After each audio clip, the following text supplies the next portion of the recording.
Yo soy Antonio Linares y hoy voy a hablaros de la inteligencia artificial.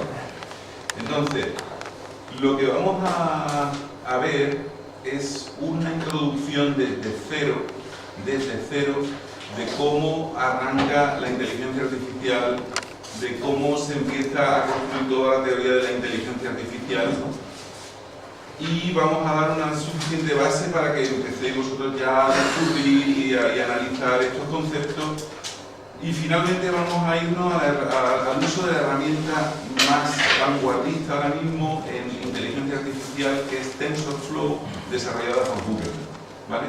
Es una herramienta de código abierto, libre. Todo el código fuente está en la red, en internet, y bueno, vamos a ver, digamos, lo más vanguardista. Entonces vamos a hacer un paso desde lo más básico hasta lo más vanguardista, ¿vale? Preguntadme todo lo que queráis, cualquier duda, concepto, interrumpirme todas las veces que os dé la gana, y vamos a ver si entre todos, mi idea es que cuando terminemos esta charla, todos tengáis una inquietud acerca de estas teorías y ya empecéis a tener opinión acerca de todo esto. Podéis empezar a discurrir un poquito acerca de la inteligencia artificial, ¿vale? Bien.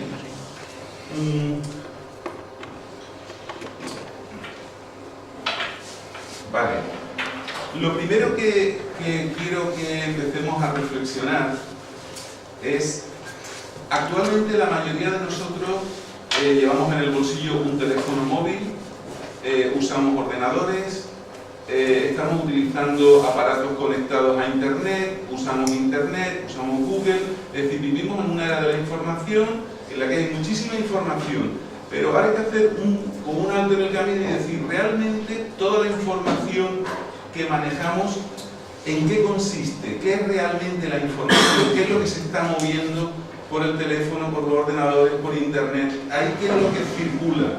Vale, pues lo que circula, ni más ni menos, son bytes, es decir, son números. Es decir, hay una serie de datos en el mundo, vamos a decir, real, o datos que hasta ahora se medían de forma analógica, pero esos datos ahora se traducen a digital, a un formato digital, que no son sino ceros y unos, es decir, son secuencias enormes de ceros y unos que se agrupan en bytes, que son 8 bits, el bit sería la unidad básica de información, 0 y 1, y esos datos empiezan a circular por todas esas redes que tenemos de información. Es decir, en realidad el teléfono, cuando nosotros, por ejemplo, nos mandan un mensaje de WhatsApp y algo nos aparece y nos hace sonreír o nos preocupa o lo que sea, en realidad, ¿qué ha llegado al teléfono? Ha llegado una secuencia de bytes, de números, que el teléfono va a codificar y a lo mejor nos muestra una foto, un chiste, lo que sea, ¿vale? Pero en realidad, ¿qué es lo que estamos manejando? ¿Qué es lo que circula entre todos nosotros? Números. Eso es todo lo que está constantemente circulando. De hecho, por ejemplo, cuando escuchamos una música digital, son números que están circulando. Cuando vemos una película, son números. Es decir, si estos números los analizamos desde el punto de vista, porque aquí vaya a ver que es muy importante todos los avances de la neurobiología, es decir, todos los descubrimientos que se han hecho en torno a cómo funciona el cerebro y cómo funciona el sistema nervioso. En realidad esos números en nosotros, ¿qué serían? Son impulsos eléctricos. Es decir, en nuestro cerebro, todos los datos que percibimos, la imagen que estáis viendo, lo que estáis ahora mismo viendo y escuchando, se traducen a impulsos eléctricos que van a vuestro cerebro, a las neuronas de vuestro cerebro, y ahí van activando determinados sensores, etc. ¿Vale? Bueno, sensores, neuronas, redes neuronales, etc. ¿Vale? Entonces, quede claro que toda la magia que en la actualidad tenemos de digital, del mundo digital, de la informática, de internet, todo eso no son sino una secuencia enorme de números que están constantemente viajando en esa red, ¿vale? Por otra parte, la información también tiene un componente, y es importante observarlo, de que se almacena de alguna manera. Es decir, por ejemplo, yo puedo tener un DVD donde hay una película grabada, pero esa película son 0 y 1, son números ahí grabados, ¿vale? Un MP3 con una canción que me gusta, son números. Una foto de mi ser querido de tal, son números, ¿vale? Lo que pasa es que nosotros a todos esos números le vamos a ir dando unos significados, ¿vale? Pero el primer concepto que hay que tener claro, toda la información, todo lo que circula, son números. Vamos a llamarle impulsos eléctricos, ceros y unos, ceros y unos. Por eso el dibujito de lo de Matrix, si os acordáis de la película, todo es virtual, todo está formado de una realidad virtual, a la cual nosotros le damos un significado, ¿vale? Esto es importante porque hoy en día nos quieren hacer ver conceptos, ha salido no sé qué, ha salido un no sé qué avance, pero en realidad, ¿qué es lo que es? No dejan de ser números y números circulando, ¿vale? Bien. Ahora estoy pidiendo un pequeño esfuerzo para, digamos, ir a la esencia de lo que vamos a empezar a estudiar, a entender, ¿vale? De la misma manera, ahora yo os diría, ¿cuál es la esencia del conocimiento? La palabra conocimiento la podríamos cambiar por ¿cuál es la esencia del aprendizaje? Es decir, si todo lo que circula en nuestro cerebro, en nuestro sistema nervioso y en la sociedad son números, ¿de dónde viene el aprendizaje? ¿Qué es lo que aprendemos? ¿Qué es lo que realmente se aprende? ¿Vale? Esto es un poco, estamos en un terreno un tanto filosófico, pero vamos a empezar por ahí. Vamos a hacer un pequeño esfuerzo de analizar lo más sencillito, ¿no? Fijaros, lo primero de todo es que a nosotros nos están llegando números, ¿vale? Me da igual que sea el ordenador o me da igual que sea nuestro cerebro, o nuestro sistema nervioso. Van llegando impulso. Y a esos datos, nosotros, ¿cuál es el objetivo que tenemos? Es decir, se trata de darle un significado. Es decir, por ejemplo, vosotros veis de pronto un fichero que os llega que tiene extensión PDF y decir, ah, es un fichero PDF, es un documento, tiene no sé qué, pero todo ese significado se lo estáis dando vosotros. Vosotros estáis viendo 3 letras ahí. Pero ya vuestro cerebro dice, ah, es un fichero que almacena no sé qué, ¡pum! Bien. Estamos hablando de datos a los cuales le vamos a dar un significado. Tienen un significado determinado, ¿vale? Una vez que obtenemos ese significado, clasificamos los datos. ¿Qué significa esto? Bueno, pues significa que empiezo a construir la realidad. Empiezo a decir la luz, la oscuridad, los otros, yo. Empiezo a construir en el cerebro, empiezo a clasificar toda esa información que nos va llegando, ¿vale? Y por último quiero hacer una pequeña pincelada de ciencia ficción, bueno, no de ciencia ficción, pero para dejarlo ahí. ¿Cuál sería, digamos, la meta del conocimiento del aprendizaje? Bueno, lo más, podríamos decir, sublime en el aprendizaje es llegar a desarrollar conciencia. ¿Qué es la conciencia? No voy a entrar ahí porque ya me paso otra cosa, pero es decir, la conciencia sería primero de todo tener conciencia de uno mismo, es decir, soy, existo, yo estoy aquí, yo soy, no sé qué soy, pero aquí estoy, ¿vale?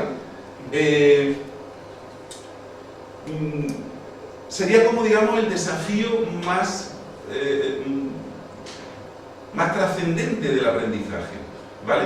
De hecho, en algún momento puede ser que haya una máquina o un robot que diga, hola, yo estoy aquí, yo soy, no sé cómo he llegado ni cómo me han hecho, pero estoy aquí, lo cual sería muy similar a lo que nosotros somos. No tenemos ni idea cómo estamos aquí, no sabemos cómo el hombre apareció en la Tierra, hay muchas teorías, pero no hay experimentos científicos que generen un nuevo hombre. Y la conciencia, y ahí lo voy a dejar, puede ser que sea algo inherente a todo el universo, es decir, puede ser que nosotros estamos manifestando una conciencia, puede ser que las máquinas pueden manifestar una conciencia, puede ser que otras criaturas manifiesten una conciencia que no es sino una capacidad de reflexión, de verse a sí mismo. En programación orientada al objeto sería el self, el yo mismo. Es decir, es de pronto tomar conciencia y decir, yo. ¿Qué es yo? No lo sé, pero yo soy yo. Lo dejo ahí, ¿vale? Okay. Bueno, el dibujo que he puesto es un dibujo de un pintor neoyorquino que se llama Alex Gray, y un poco sería ver reflejada la estructura del cosmos en nosotros mismos, en todo lo que nos rodea, digamos, llegar a esa trascendencia del conocimiento, ¿vale? pero partimos de algo tan simple como impulsos, un 0 y un 1, pum, pum, pum, pum. Información, el latido de un corazón, pum, pum, pum, pum, pum. Bien, y ahora viene la primera pregunta. Si ya sabemos lo que es la información y si ya sabemos a dónde vamos, ¿cómo se empieza a aprender de los datos? Es decir, ¿cuál es el mecanismo más básico que existe de aprender de los datos? Fijaros, si lo que estamos hablando es que hay una corriente de datos que son sencillamente números uno detrás de otro a una velocidad muy grande, ¿cómo se aprende de eso? ¿Cuál es el mecanismo básico de aprender de los números? Bien, pues la manera más simple que hay de aprender de los números es comparando dos números. Algo tan sencillo como eso. Es decir, si a mí me dan de pronto un byte, recibo un byte, un número que me llega por internet, y ahora me llega el siguiente número, ¿vale? Ya tengo el primero y el segundo. ¿Cómo aprendo de ahí? Si comparamos esos dos números, que sería una operación tan sencilla como restar uno de otro, es decir, si yo a un número le resto simplemente el que ha llegado antes, si me da un 0, ¿qué quiere decir? Son iguales, ya sé algo. O sea, vamos a ver, lo que estamos hablando es de, a partir de los datos, llegar a adquirir conocimiento. Entonces, dos números son iguales, me dan un 0. Ya sé algo, esos dos números son iguales. Si un número es mayor que otro, ya sé, o sea, si no es 0, si es mayor que 0, quiere decir que hay uno mayor que otro. Si es menor que 0, ya sé que hay uno menor que otro. Fijaros que ya empiezo a establecer cualidades. ¿Vale? Todavía estamos muy filosóficos, pero ya vamos entrando en materia. Fijaros que el dibujito que he puesto del yin yang no es casual, porque hay un libro muy antiguo del taoísmo, que es el Tao Te Ching, en el cual dice que lo alto proviene de lo bajo, o lo bajo proviene de lo alto. Es decir, lo que estamos hablando ya es un concepto de dualidad. De hecho, los neurobiólogos saben, han detectado zonas en nuestro cerebro que si se anulan o se dañan por un accidente, dejamos de percibir la dualidad. Quiere decir que en el momento en que sabemos que hay luz, ya sabemos que hay oscuridad. En el momento que sabemos que hay placer, sabemos que hay dolor. En el momento que sabemos que hay vida, sabemos que hay muerte. Es decir, el conocimiento dual empieza a partir de ese momento en que empezamos a comparar datos. Estamos hablando todavía muy filosóficos, pero ahí arranca la apertura, ¿no? Bueno.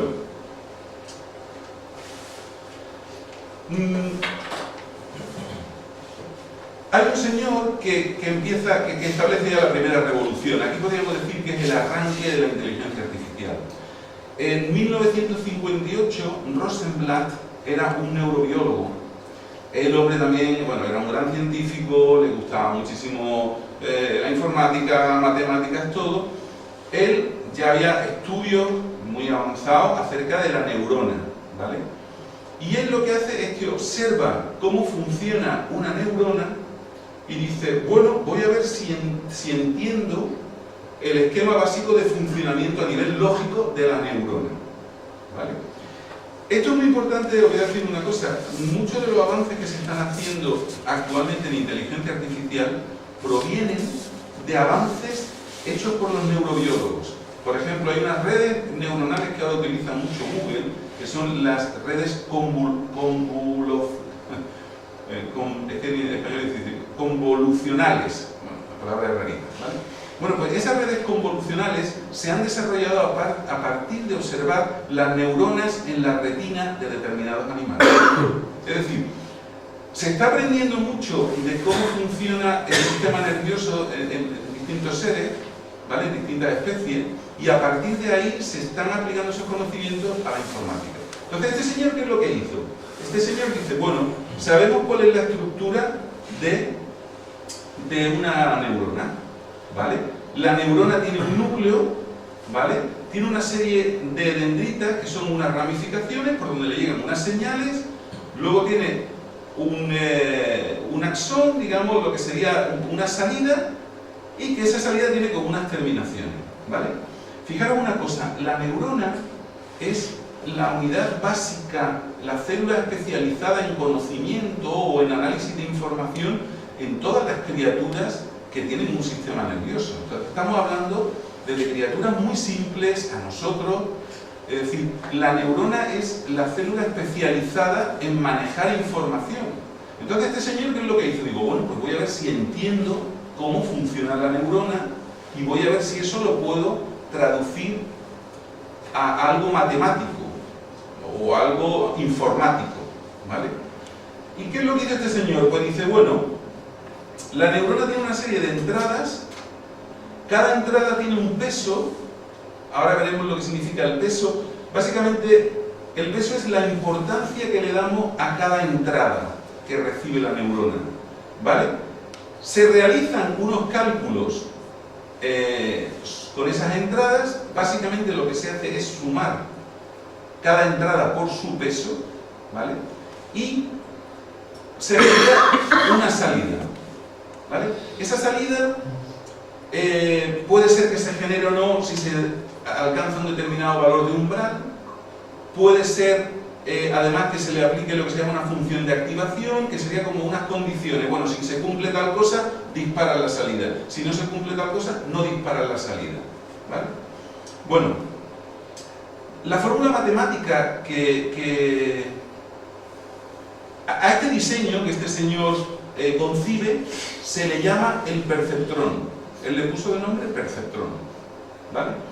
Bien, este perceptrón es la esencia, digamos, de lo que son las redes neuronales, que es la esencia de cómo funciona en un nivel muy básico nuestro cerebro y cómo funcionan las neuronas trabajando conjuntamente, ¿vale?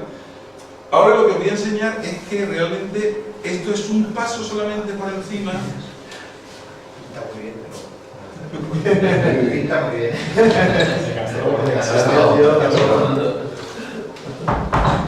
Bueno, fijaros, ¿qué hace realmente un perceptrón? Lo que este señor lo que descubrió, ¿no? Primero de todo, el perceptrón acepta unas entradas, unos valores de entrada, ¿vale? Y en esto es importante saber una cosa, me da igual que sean 2 entradas, como que sean 200 entradas, como que sean 2000 entradas. Es decir, hay una serie de entradas, de inputs, ¿vale? Fijaros, esto ya lo empezáis a asociar con una función, por ejemplo, de Harwood. Fijaros que una función admite un número de parámetros, ¿vale? Pues imaginaros que cada parámetro es un input que llega a la función. Podemos pensar que la función es como una neurona, ¿vale? Le llegan unos inputs, unos parámetros, ¿vale? A cada input se le asigna un peso. ¿Qué quiere decir esto? Quiere decir que a cada input le asociamos una importancia que se traduce a un número, de nuevo. Es decir, y ahora voy a poner un ejemplito. Imaginaros que de pronto recibís, no sé, 3 emails. Os llegan 3 emails, ¿vale? 3 entradas, 3 inputs. Pero uno en concreto de ellos es de vuestra novia o de vuestro jefe, y ese automáticamente tiene más importancia para vosotros. Automáticamente ese input tiene más peso para vosotros que los demás. Pesa más, tiene más importancia. A esto es lo que vamos con el concepto de peso. Es decir, yo recibo varios parámetros, pero cada uno tiene un peso diferente, tiene una importancia diferente. Ahora lo vamos a ver con ejemplos, entonces no os preocupéis que lo vais a ir pillando, ¿vale? Bien, ¿qué es lo que hace, por ejemplo, una función en Harwood? Al final, ¿qué es lo que hace la función? Devuelve algo, ¿vale? Genera un output, es la salida, ¿vale? Luego ya podríamos entender que los inputs son como los parámetros, dentro de la función se producen unos cálculos y devuelve algo que es la salida, que es el output.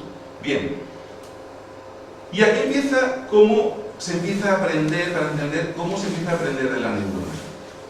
Fijaros, esta salida que da la función, que nos sirve para entender a la neurona, la comparo con algo que yo espero que dé, ¿vale? La comparo con algo, con un valor que creo que debería darme, ¿vale? Esto en concreto se llama el aprendizaje supervisado. Fijaros, en la inteligencia artificial hay 2 tipos de aprendizaje. Uno que se llama aprendizaje supervisado y otro aprendizaje no supervisado. ¿En qué consiste esto? Imaginaros imaginaros que yo quiero que una red neuronal aprenda lo que es un gato, ¿vale? Yo le empiezo a poner imágenes y determinadas imágenes son de gatos. Cuando la red neuronal me diga, esto es un gato, eligiéndolo entre varias posibilidades, yo comparo con el gato que yo espero y digo, ah, vale, ok, es un gato, lo has aprendido. Eso sería aprendizaje supervisado, es decir, yo sé a priori lo que quiero que aprenda la neurona, lo que quiero que aprenda la red neuronal, ¿vale? Por el contrario, si yo no sé para nada, no espero nada, os voy a poner un ejemplo para que lo entendáis. Imaginaros que tenemos ese cordón, ese cable de internet en el que llegan montañas de números, ¿vale? Porque es lo que llega. Y ahora imaginaros que tuviéramos ahí un algoritmo, alguna función que analiza los números que llegan, ¿vale? Yo no tengo ni idea de lo que llega ahí, pero si el software que yo aplicase de analizar esos números fuera suficientemente bueno, a lo mejor me debería desarrollar toda la teoría matemática que existe hoy en día. Me debería aprender lo que son los números pares, los impares, los decimales, los reales, los irracionales. Se debería aprender todo. Y yo no sabría qué es lo que tiene que aprender, pero si el sistema fuera bueno, él aprendería y aprendería y aprendería y aprendería. Vale, a eso se le dice aprendizaje no supervisado. Es decir, no sabemos lo que va a aprender. Sencillamente lo ponemos a aprender y a ver qué aprende. ¿Vale? Es mucho más ambicioso, como veis, que el aprendizaje supervisado, en el que yo le digo, oye, quiero que aprendas lo que es un mando. Le enseño un montón de fotos y cuando acierta le digo, bien, has aprendido. Y lo voy reforzando a ese aprendizaje. ¿Vale? Bueno. Y ahora bien un tema en el que vamos a empezar ya a ver cosas prácticas. Es decir, fijaros, si yo comparo la salida de una función o la salida de una neurona, la salida de un perceptrón, con un valor que yo espero, si los valores no son iguales, ajusto el peso, ¿vale? Ajusto el peso de cada input. ¿En qué consiste esto? Pues muy bien. Fijaros, pongo ahí varios ejemplos que son muy facilitos para que no se nos olviden. ¿Qué hace un ladrón cuando empieza a intentar abrir una caja fuerte? Empieza a mover la ruedecita para un lado, la va moviendo para otro lado. Cada golpecito que diera, cada dentada que dé la ruedecita sería un intento, lo que se llama un paso. Es decir, le doy, abre, no, le doy, abre, no, le doy, abre, sí, ah, vale, ahora sí. Fijaros, he puesto también la foto de la radio antigua. La radio antigua, ¿cómo hacíamos para sintonizar una emisora? Movías la rueda para un lado, la movías para el otro lado, movías para un lado, la movías para el otro lado. Que ibas buscando un ajuste, llegar a donde estaba la sintonía. Acordaros de la imagen del botón que se mueve circularmente para un lado y para otro. Nos sirve para ajustar un peso, nos sirve para encontrar el valor óptimo, el valor correcto. Y cada pasito que da la rueda es lo que se le llama la tasa de aprendizaje. ¿Qué quiero? ¿Que cada vez salte 0,1? Vale, pues cada vez muevo 0,1, 0,1, 0,1. A lo mejor me interesa que cada paso que dé mueve 0,5. Mueve 0,5, mueve 0,5. ¿Lo entendéis? Bien. Y ahora con estos conocimientos, pues ya podemos, aunque parezca mentira, decir, bueno, ya sabemos lo que es un perceptrón. Tenemos más o menos claro lo que es un perceptrón. ¿Puedo crear una clase en hardware que sea la clase perceptrón? Bueno, vamos a hacer el análisis. Es muy sencillito lo que hemos hablado. La clase perceptrón tendría un array que van a ser los pesos. Lo pongo como, lo he puesto en inglés, a weights, o sea, sería a pesos, ¿vale? Bien, tendríamos un método new, que sería el constructor de la clase, en el que yo le daría el número de inputs que yo le voy a dar a ese objeto. ¿Vale? Entonces imaginaros que vamos a hacer dos inputs, por ejemplo. Bueno, pues le paso el número 2 y le digo, venga, te voy a ir dando valores en pares. Pero imaginaros que yo le puedo decir, te voy a dar 200 inputs de una vez, o 2000 inputs de una vez. Lo cual, imaginaros la cantidad de información ya que le vamos a pedir que procese, ¿no? Luego, tendríamos un método de cálculo.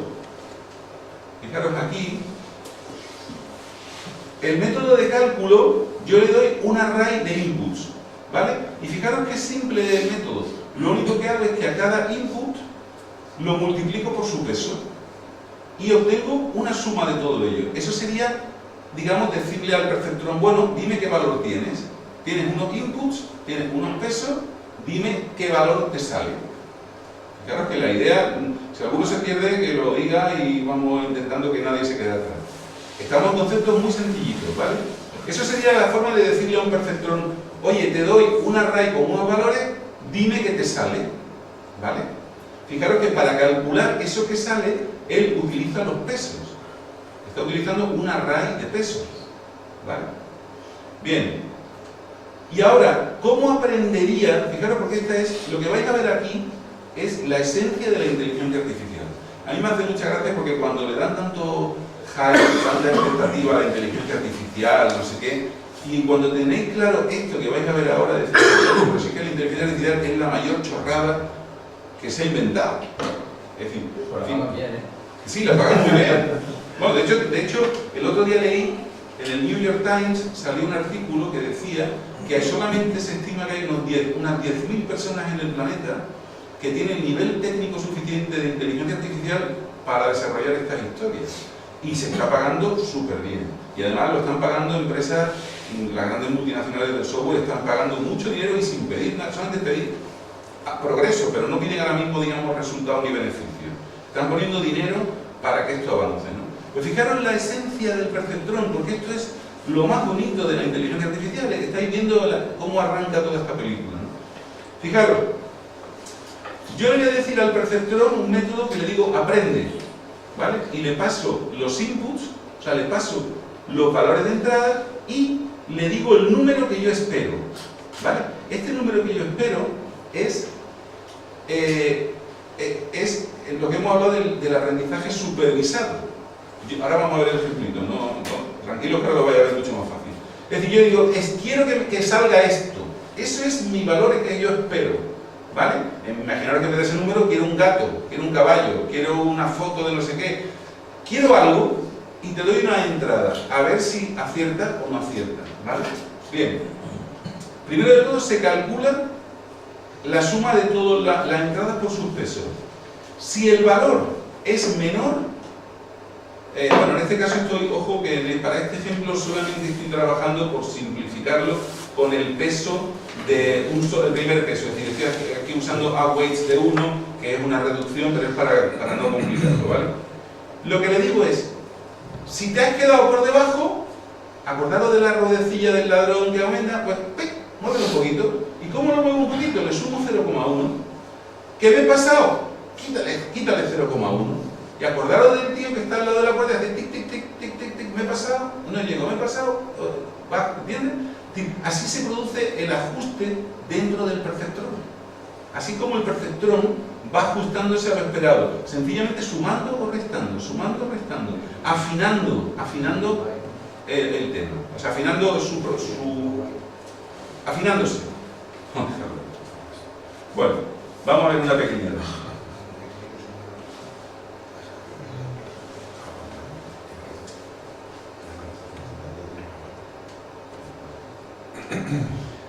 Fijaros, el código que acabamos de ver, yo lo he copiado aquí, ¿vale? Aquí está la clase perceptrón, hemos visto el array de los pesos, el método de construcción, cómo calcula su valor y un método para aprender, ¿vale? O sea, el código que estáis viendo es literalmente el código que os acabo de mostrar, ¿vale? Bueno, pues vamos a ver cómo funciona el perceptrón. Fijaros una cosa, yo creo un perceptrón, ¿vale? Y ahora durante 50 veces yo voy a coger un valor al azar, ¿vale? Entre 1 y 1000 cojo un valor al azar, ¿vale? Y le digo cuál es el valor que yo espero que obtenga, ¿vale? Fijaros que la función que yo he llamado expected result, es decir, el resultado esperado, aquí estoy poniendo que es el valor multiplicado por 2, pero esto lo sé yo porque lo he programado yo.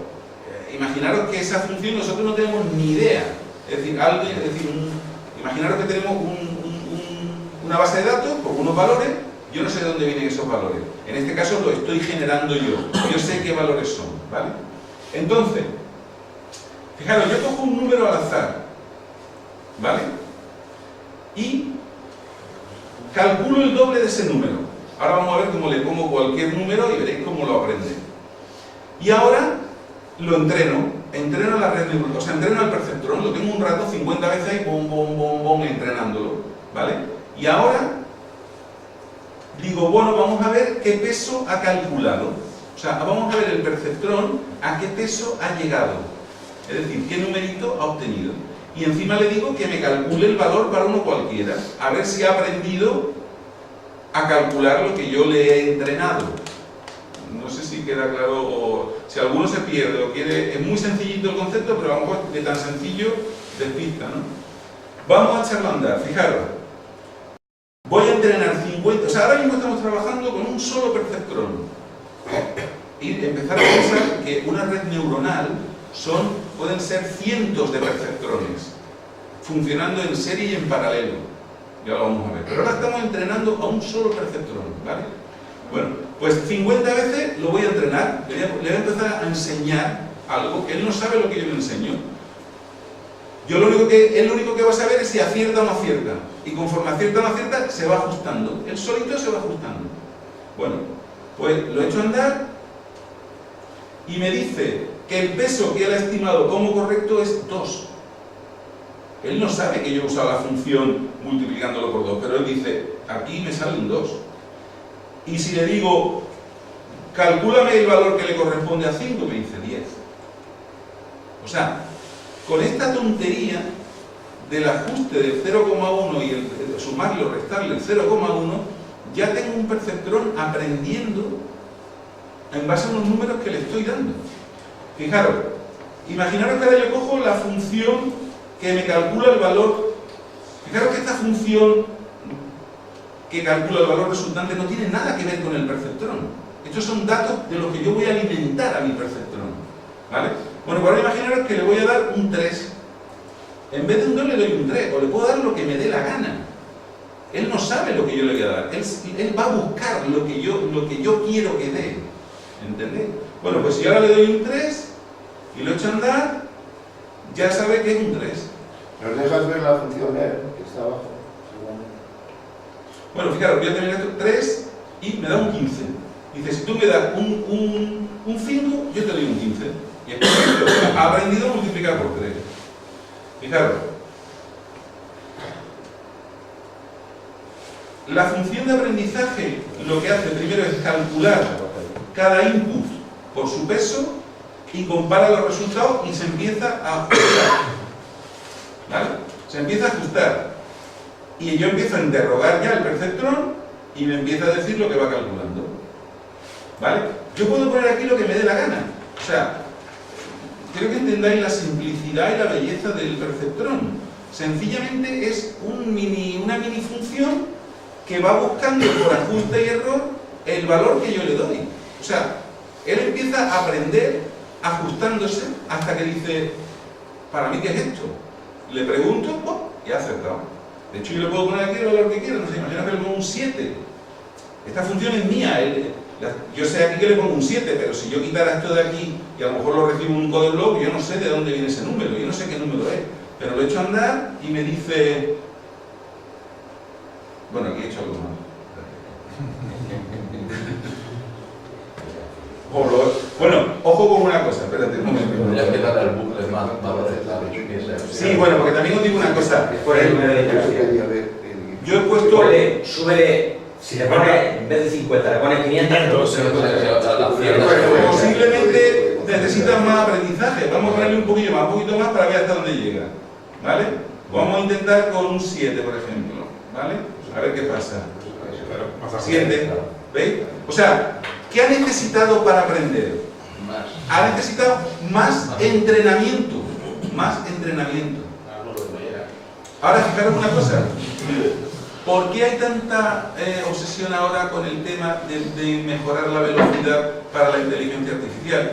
Porque para determinados ejemplos que vamos a ver, hacen falta millones y millones de entrenamiento. Entonces, claro, no tiene ningún sentido, y ahora lo voy a enseñar, no tiene ningún sentido, por ejemplo, hacer una red neuronal con puro código en hardware, ¿Por qué? Pues porque estaríamos perdiendo con la máquina virtual de Hadoop, es decir, mucho tiempo. Entonces, como ahora vamos a ver, es decir, todo esto se ha desarrollado en C y C++ para ir a la máxima velocidad, ¿vale? Entonces no nos sirve hacerlo en Hadoop, pero para efectos didácticos estamos viendo que el perceptrón es tan simple como que va sumando unos valores y va buscando el resultado y lo encuentra, ¿vale? Bueno, y ha aprendido a multiplicar, obviamente, se ha aprendido el resultado que esperamos, ¿no? Fijaros una cosa, ¿cuál es la limitación del perceptrón? Si os dais cuenta en el ejemplo que acabamos de ver, lo que nosotros hemos desarrollado se puede representar matemáticamente en lo que le dicen una función lineal. ¿Qué es una función lineal? Pues una función lineal es una función que se representa con una línea.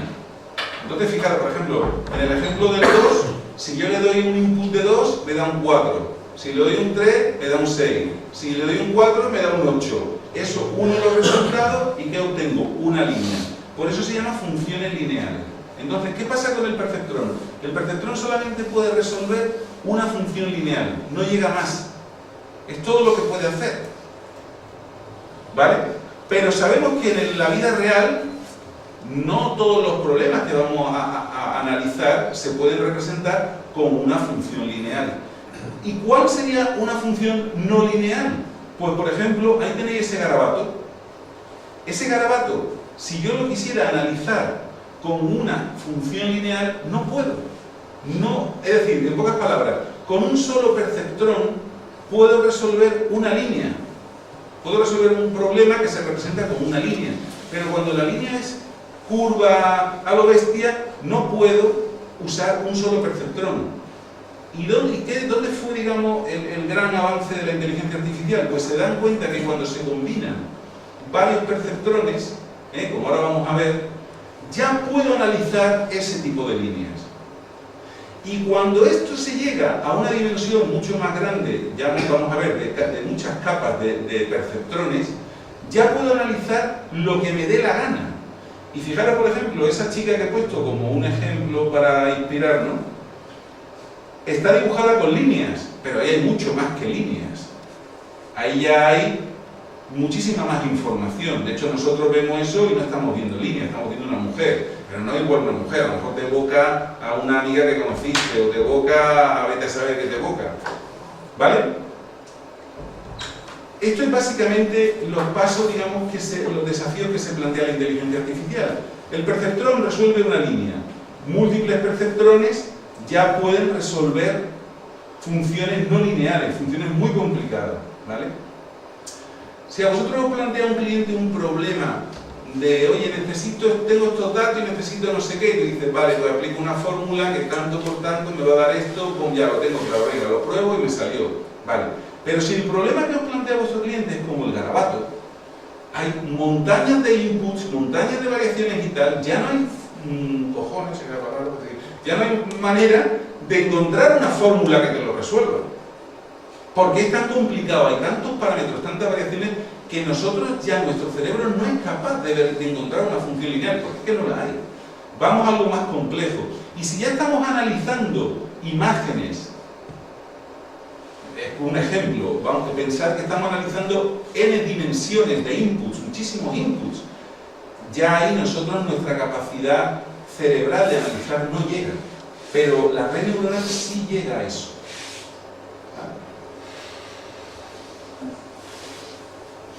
Bueno, este esquema es también, en todo esto lo que se trata, el desafío para nosotros es cambiar nuestra forma de pensar. Es decir, nosotros hasta ahora hemos pensado, acordaros un poquito haciendo un resumen, pasamos por la programación estructurada. De la programación estructurada pasamos a la programación orientada al objeto y lo veíamos como la gran panacea, ya podemos hacer lo que queramos. No, vamos más allá todavía. Es decir, hasta ahora en la programación tradicional, un ordenador lo que recibiera unos datos, nosotros codificábamos, unos algoritmos, unas funciones, y obteníamos unos resultados. Esa, digamos, es la programación tradicional que hasta ahora. La inteligencia artificial cambia esto completamente. Nosotros tenemos los datos de entrada y tenemos los datos de salida, ¿vale? Estaríamos hablando de aprendizaje supervisado, ¿vale? ¿Y qué es lo que queremos que haga el ordenador? Lo que queremos que el ordenador haga es que calcule el algoritmo. Es decir, lo que queremos del ordenador es que programe por nosotros. Es decir, ya no se trata de que tú te rompas la cabeza para encontrar cómo resolver el problema. No, que el ordenador trabaje y resuelva el problema y tú te dedicas a otra cosa. A descansar. Pero bueno, ¿entendéis la diferencia en el paradigma? Es decir, cambia completamente, ¿eh? Cambia completamente. De hecho, hay un vídeo, bueno, hay un libro muy interesante que os recomiendo, el que tenga ganas de echar un vistazo, pero hay una conferencia del autor que hay una conferencia, una charla en Google, y así os ahorráis tener que leer el libro entero, que se llama El algoritmo maestro, The Master Algorithm, el algoritmo maestro. De hecho, este gráfico viene en esa presentación, este señor se llama Pedro Domingos. Y este señor lo que viene a decir es que en la actualidad la inteligencia artificial está buscando ese algoritmo maravilloso. Vamos a ver, no es que esté buscando el algoritmo, pero lo tiene que calcular. A ver cómo explico esto. Es importante que lo pilléis. Fijaros una cosa, vosotros que sois programadores expertos, que lleváis muchísimos años peleando con el software y haciendo software, sabéis más o menos sonar lo que es una aplicación data-driven. ¿Vale? Una aplicación data-driven es una aplicación que de alguna manera, según los datos que les des, modifica su apariencia, modifica su comportamiento para hacer determinadas cosas, ¿vale?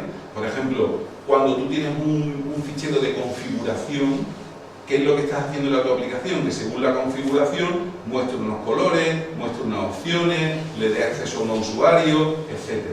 Muestra unas opciones, no las muestre, ¿vale?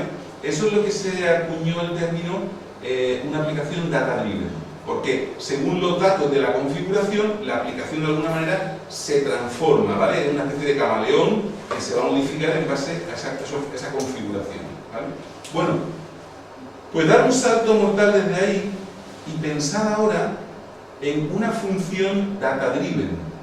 Es decir, lo que estamos persiguiendo aquí es una serie de algoritmos que al final van a ser cajas cerradas, con una función, una caja negra que hace un trabajo, pero que según los datos que se le den,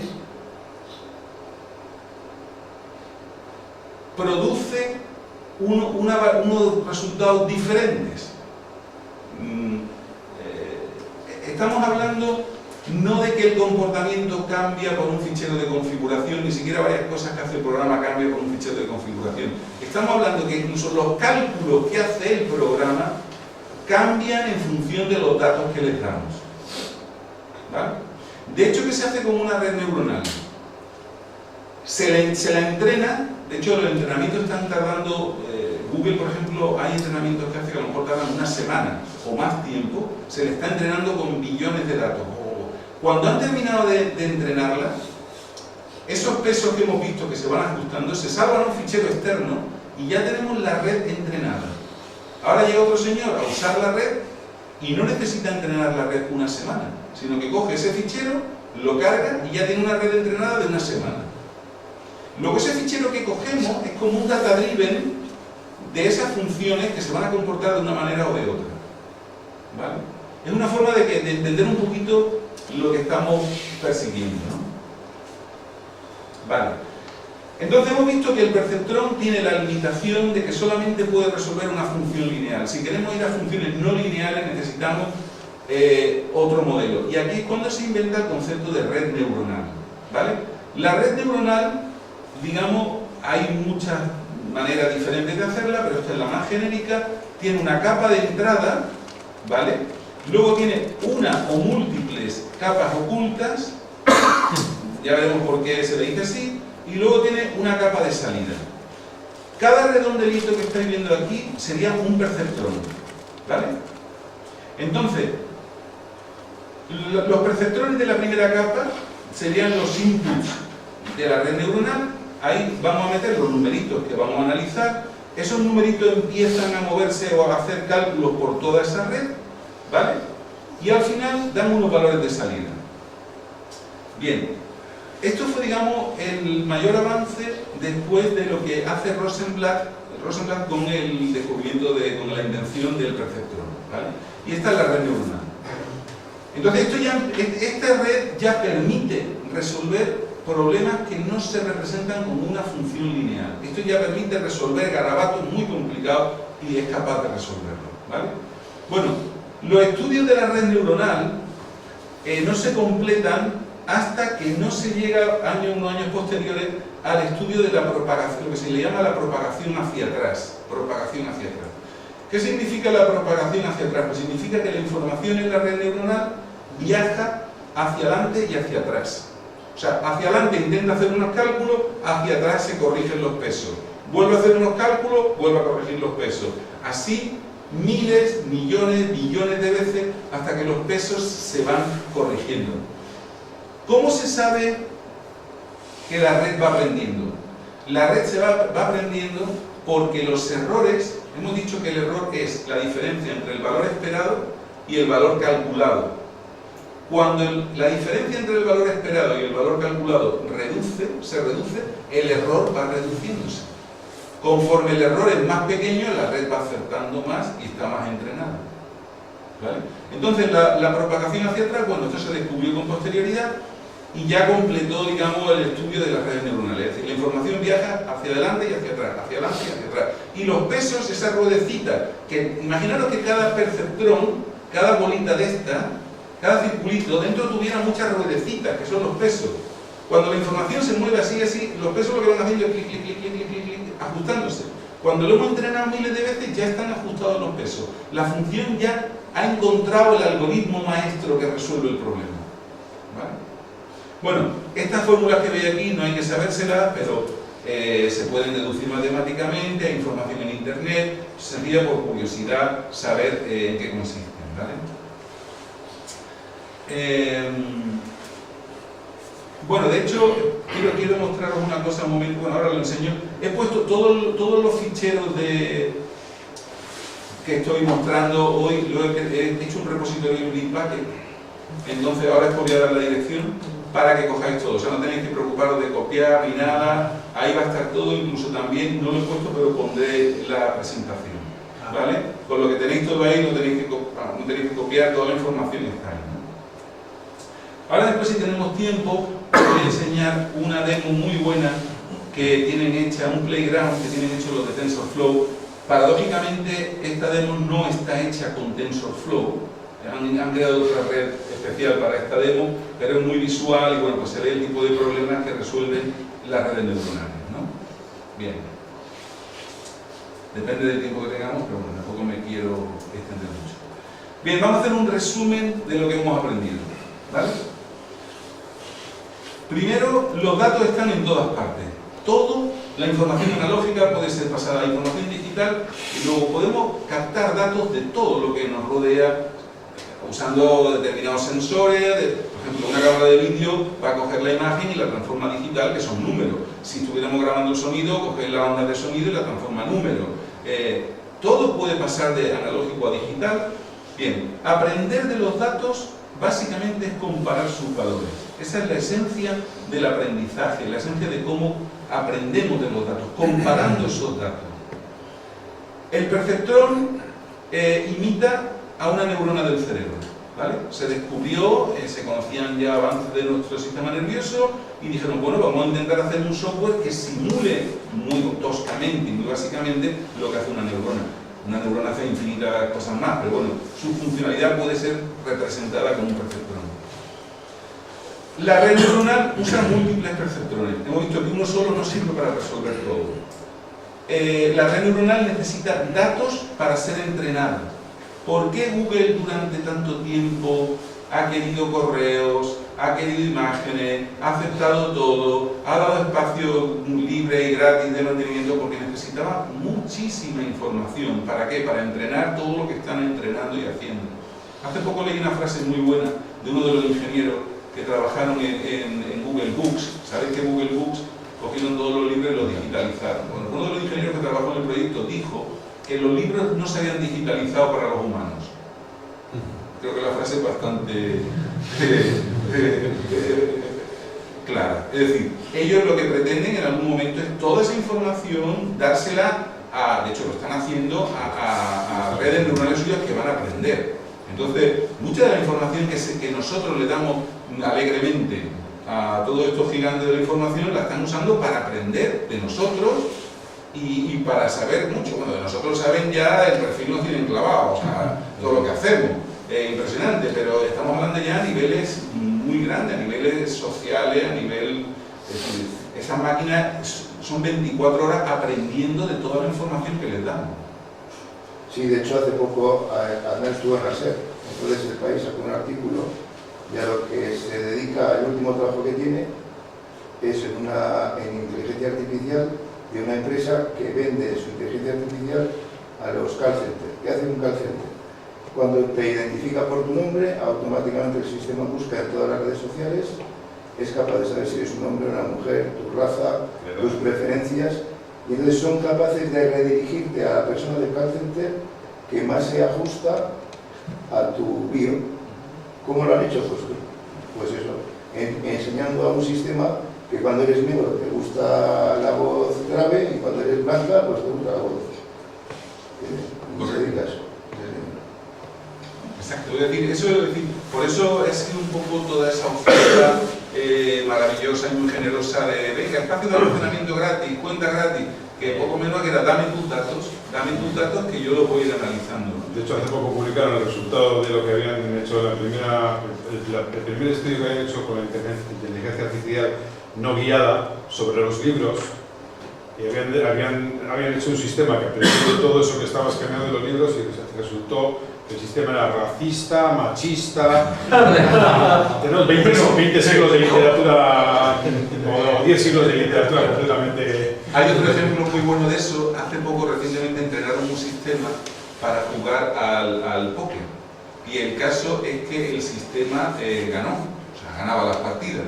Pero lo más sorprendente que descubrieron es que el sistema mentía, es decir, había aprendido a mentir. Entonces decían, qué mala la inteligencia artificial. No, es que había aprendido de mentiroso.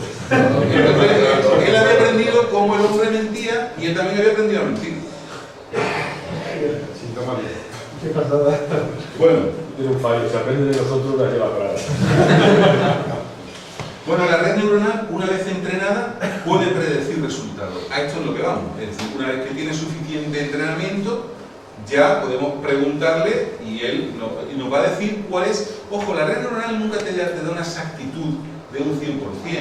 La red neuronal te va a decir, en una probabilidad de tanto, yo diría que esto es esto. Es que eso es lo que quiere Google. Google no quiere saber lo que hacemos, Google quiere saber lo que vamos a hacer. ¿Qué vamos a comprar? Bueno, y ahora vamos a empezar un poquito, para ver lo que nos dé un poquito de tiempo, con el tema de TensorFlow. En los ejemplos que os he puesto en Bitbucket, que ahora os puedo ir el enlace, os he puesto ya una red neuronal completa hecha en código en hardware, ¿vale? La programé, no llegué a depurarla hasta el último momento porque sabía que la velocidad que íbamos a obtener no es buena, pero a efecto didáctico, el que quiera echarle un vistazo, ahí está el código, ¿vale? Ahora bien, una vez que ya tenemos claro de más o menos por dónde, cómo funciona la inteligencia artificial y lo que queremos meterle mano y empezar a trabajar con ella, decimos, bueno, ¿qué oferta de posibilidades, qué herramientas podemos utilizar? De todas las herramientas que hay bastantes opciones. Yo personalmente, mucha gente opinamos que TensorFlow, desarrollado por Google, es el caballo ganador, pues uno de las opciones que tiene más financiación, obviamente, y que va a tener más continuidad. Entonces, muchísima gente que empezó otros proyectos de redes neuronales lo han abandonado y se han ido a TensorFlow. Entonces, TensorFlow va por la versión 1.4, pero fijaros que TensorFlow, si mal no recuerdo, y corregidme si me equivoco, empieza en febrero de este año. O sea, estamos hablando de que el desarrollo que está teniendo es tremendo. Están trabajando en él, metiéndole muchísimos recursos, muchísima gente. Es previsible que en los próximos años va a ser la librería más poderosa para trabajar en temas de inteligencia artificial. un inciso. Aquí con el TensorFlow lo que tú tienes que programar, ¿vale? Yo este verano, no sé si te lo comenté, yo estoy jugando a la inteligencia artificial que te provee Microsoft. Microsoft lo que ha hecho es un web service que ya lo hacen ellos por ti. Es decir, yo a Microsoft le doy mi foto y el tío me dice cuántos años tiene.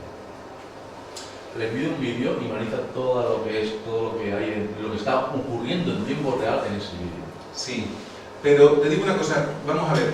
Pero enfocado a nivel de servicio. Sí, pero Google ha hecho igual, te explico. Es decir, ellos están gastando dinero, o sea, recursos y esfuerzo y mucho trabajo en el desarrollo de estos sistemas. Entonces también quieren encontrarle una rentabilidad para empezar a ganar dinero de todo esto. ¿Qué ha hecho Google? Google ha creado una serie de APIs, que es un tema que hoy no sé, bueno, no tenemos tiempo para verlo, pero es decir, con Harvard os podemos enseñar perfectamente, lo estuvimos viendo en Austria, cómo usar ya los APIs de inteligencia artificial de Google desde vuestras aplicaciones. Es decir, desde vuestra aplicación podéis reconocer ya que hay en una fotografía, podéis hacer traducciones de sonido, de texto, etc. De hecho, aquí Cristóbal es el que se lo ha currado increíblemente bien y tiene una clase que le llamó, tenemos la básica, que es la de Google de inteligencia artificial, y luego tenemos el G-Vision, tenemos toda una serie de APIs, ¿vale? Pero eso, yo no voy a ir porque eso ya serían aplicaciones ya puntuales de cómo usar eso en nuestros programas. Es decir, por ejemplo, si yo quiero reconocer una fotografía de un señor, yo no me voy a volver a la majareta para hacer reconocimiento de imágenes. Cojo un API de los que me proporcionan Google o Microsoft o el que sea y lo uso, ¿vale? Nosotros lo que estamos intentando aquí es aprender nosotros a un poquito programar estas herramientas, ¿vale? Es decir, todos esos APIs que proporciona Google, el motor que los alimenta es TensorFlow, está hecho en TensorFlow. Luego tenemos todavía en una capa inferior. Por encima de TensorFlow hay servicios que os dejan no sé cuántas miles de veces gratuito y luego os cobran. Entonces imaginaros, no sé, que un señor os da una fotografía en una aplicación vuestra, queréis saber quién es para ver si coincide con quien él dice que es. Y entonces cogeríais la foto, contactáis con el servicio de Google, eso lo tiene hecho Cristóbal en Harvard, y te dice, pues este señor o esta señorita, que tenemos un ejemplo ahí si podemos verlo, pues es tal persona. Ah, vale, perfecto. Si tu cliente te dice que es otro, dice, pues aquí me sale que este no eres tú. En fin, ya sería usar este motor, pero estamos todavía en un nivel inferior. Entonces, esta librería es de código abierto, ponéis en Google TensorFlow y os lleva a la página, podéis ver código fuente, etcétera, que no os vaya a enterar de casi nada, porque eso no hay quien se entere, es muy complicado. Esa librería se ha desarrollado en C++, tiene una pequeña interfaz en C para conseguir la máxima velocidad, porque el problema de la inteligencia artificial todavía es la velocidad, ¿vale? Ahora bien, como Google tiene esa predilección de usar Python, ¿vale? Pues todo el envoltorio a ese núcleo de TensorFlow se ha escrito en Python, ¿vale? Entonces, la librería de TensorFlow se puede conseguir como una DLL, ¿vale? La tenemos localizada y en un sitio público donde la podéis descargar, pero el primer problema es que la DLL que hay de TensorFlow es de 64 bits, número uno. Es decir, que si estáis haciendo aplicaciones de 32 bits, os podéis olvidar de usar TensorFlow. De momento, la gente del proyecto de TensorFlow no tiene ninguna intención de sacarla en 32 bits, y yo diré que varias veces he intentado construirla yo y pidiendo ayuda, y con gente del equipo he pedido ayuda, que me ayudasen y tal. He llegado a construir algunas partes y tal, pero no funciona bien. La librería está diseñada para funcionar en 64 bits. Entonces, ese es el primer problema que tenemos, ¿vale? Y luego, otro problema que descubrí después de pegarme unos meses rompiéndome la cabeza, pues fue que además el API que expone de C y C++ está limitado. Entonces, muchas de las cosas que ellos hacen usando Python no podemos usarlas desde C y C++. ¿Qué quiere decir? No lo podemos usar desde hardware. Ahí estamos bloqueados. Hasta que Google no quiera exponer todo el API a nivel C, que todavía no sé qué tardarán en hacerlo, si lo harán o no, pues tenemos esa limitación. ¿vale? Otra cosa que quiero decir es que cuando salió TensorFlow, los primeros ejemplos que salían eran en Python, y veréis que en Internet hay muchos ejemplos que corren en Linux. Entonces, antes nos obligaban a montar un Linux virtual, con VirtualBox, etc. Ahí había que meter Python, en fin, muy engorroso, y además nosotros estamos a lo mejor trabajando en Windows, o en Apple, o en Android, y ya estamos con el lío de que no estamos en el entorno local. Bien, la solución aquí, después de darle muchas vueltas, bueno, antes quiero explicar una cosa. Ahora explicaré cómo vamos a usar desde Harbour TensorFlow, cómo podéis usar desde Harbour TensorFlow. Pero quiero ahora explicar una cosilla. Para los primeros que veáis ejemplos, ahora vamos a ver unos ejemplitos con TensorFlow. La primera vez que yo vi TensorFlow dije, joder, esto parece un lenguaje de programación. O sea, parecía un lenguaje de programación. Pero era un lenguaje de programación muy raro, porque le iba dando una sentencia y luego le decías, ejecútalo. Y decía, bueno, pero ¿qué estoy construyendo aquí realmente? Bueno, pues para que entendáis lo que hace TensorFlow, nosotros sabemos que Harbour funciona con P-code, ¿vale? Ese P-code son una serie de bytes, de números, que se les manda a la máquina virtual, y la máquina virtual los procesa, ¿vale? Pues TensorFlow básicamente hace lo mismo. O sea, TensorFlow, con cada instrucción que le damos, genera unas instrucciones de P-code. O sea, genera unos operandos que en un momento determinado le decimos que lo ejecute. Es como si cogiéramos Harbour y pudiéramos construir poco a poco el P-code. Exacto. Es como si le dijéramos, te voy a dar el número 3, te voy a dar el número 5 y luego te voy a dar el suma. Ya tienes los 3, ejecútalo. Cojo los 3 y los sumo. O sea, 3 y 5 y los sumo. En este caso incluso ellos dicen, te voy a dar una variable, no sé qué tendrá. Te voy a dar otra variable, no sé qué tendrá. A esa variable le pongo esto, a esta variable le pongo esto, y ahora sumo, ejecútalo, y funciona. Entonces, cuando veis el código de TensorFlow, es como si estuviéramos programando línea a línea. Estamos construyendo el árbol, digamos, sintáctico de lo que vamos a hacer, y luego le decimos ejecútalo. Es decir, han hecho algo muy poderoso porque es una especie de lenguaje que se va construyendo virtualmente, ¿vale? Aunque nosotros en realidad a donde queremos llegar, el interés que tenemos de llegar es a las redes neuronales.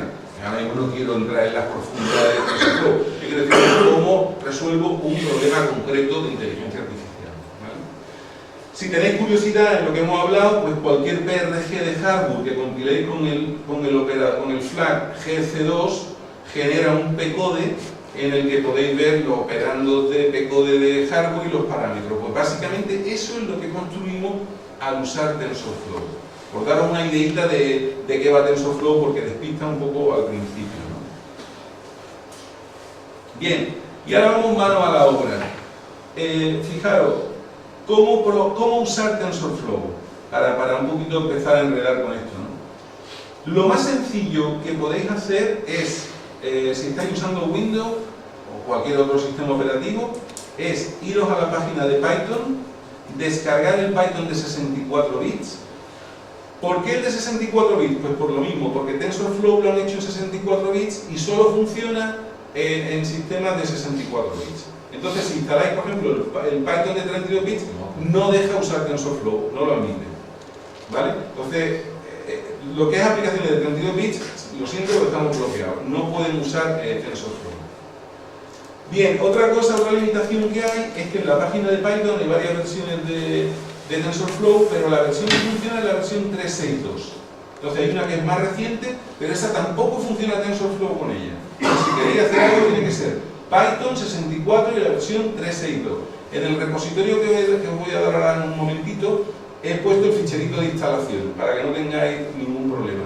Lo descargáis el de Python y sabéis que ese es el bueno y el que funciona, ¿vale? Bien, una vez que instaléis Python, desde una ventana CMD de Windows tenéis que hacer esa instrucción, el pip3 install no sé qué, y eso os va a instalar TensorFlow para poder usarlo desde Python, ¿vale? Y luego, ¿cuál sería el ejemplito más simplón, el típico hello world, hola mundo de todos los lenguajes de programación? Pues ahí lo tenéis en esas 4 líneas. Creáis un ficherito que se llame tf de TensorFlow con la extensión py de Python, importáis TensorFlow, creáis, fijaros que estamos creando una constante. Os he dicho que vamos creando como un lenguaje línea a línea. Primero le digo, o sea, lo operando, le digo, créame una constante, créame una sesión y en esa sesión ejecuta esa constante que he creado. Y ¡pum! Pues aparece el hello world, ¿vale? Y para ejecutar desde una ventana CMD, pues llamáis a Python, el nombre del fichero y listo, ¿vale? Bueno, y ahora vamos a ver un poquito.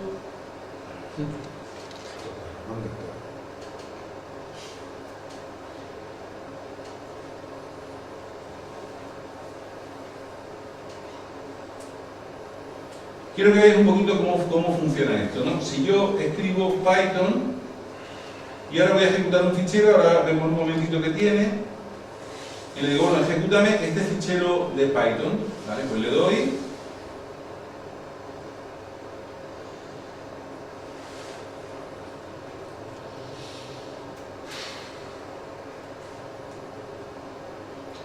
Vale, ha tardado un poquito en cargar, lo habéis visto. Y ahora, fijaros una cosa. En inteligencia artificial se habla, visteis antes el ejemplo que yo tenía puesto 50, que José nos dijo de poner, de incrementar ese valor. Bueno, pues fijaros, eso se llaman épocas. Las épocas son cuántas veces vamos a entrenar el sistema de inteligencia artificial. En este ejemplo que yo estoy probando, ya lo voy a enseñar, le he dicho que entrene el sistema 500 veces.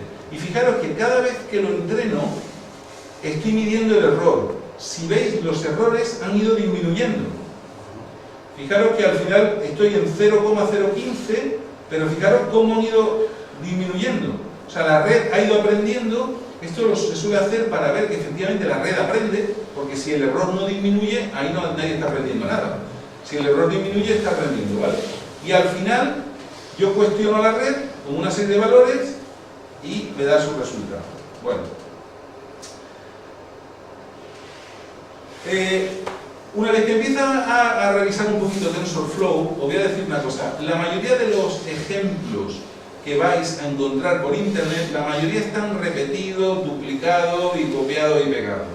¿Por qué? Pues porque han salido una serie de ejemplos que ha publicado Google y luego la gente se ha limitado a copiar o a cambiar cuatro cosas y ponerlo una y otra vez. De hecho, hay un famoso ejemplito que es de reconocimiento de dígito escrito, que se llama, de una base de datos famosa que se llama MINST. Bueno, eso está en la saciedad en Google. Es decir, la gente es que va al mismo ejemplo una vez y otra vez y otra vez, ¿no?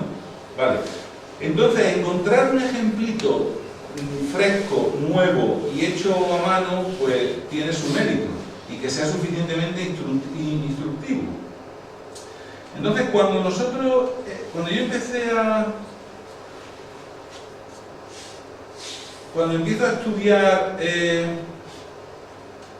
un momento que...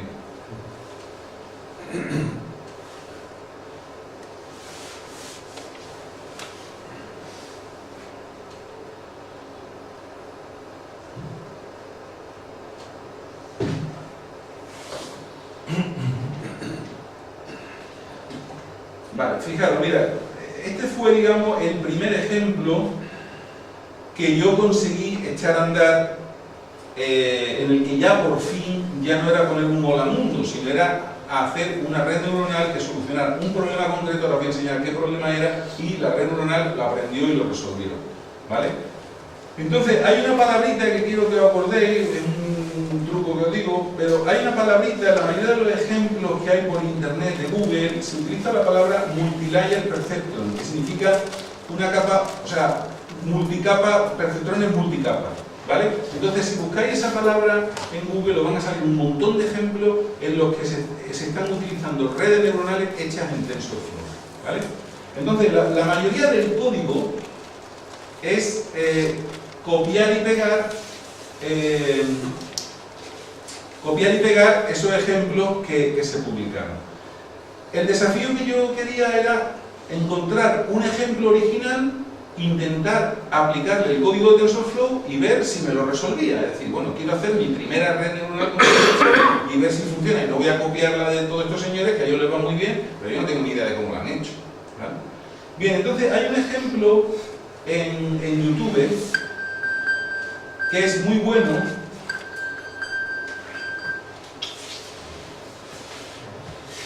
Fijaros, este señor es un profesor de Colombia de informática. Él ha hecho una serie de ejemplos que lo resuelve con Java, y este ejemplo a mí me pareció bastante interesante. Y entonces la idea era resolverlo con TensorFlow. En concreto, ¿el ejemplo en qué consiste? Bueno, pues imaginad un numerito digital típico de los relojes digitales, ¿vale? Que veis unos dígitos aquí, ¿vale? Bien, como veis, ese dígito, según se enciendan o no sus dígitos, podría darnos toda la variedad desde el 0 hasta el 9, ¿vale? En fin, aquí estáis viendo, por ejemplo, el 3 encendido, pues serían estos palitos encendidos. Si solamente estuvieran encendidos los palitos de fuera, pues sería el 0. Si solamente están los dos de la derecha, sería el 1. Es decir, este es el típico simbolito de dígitos que se utiliza para representar números, ¿vale? Bien, la idea era, dándole esos dígitos, que un sistema de inteligencia artificial pudiera adivinar qué número representaba, ¿vale? Intentar creerme. Y ahora os voy a explicar cómo hemos hecho eso.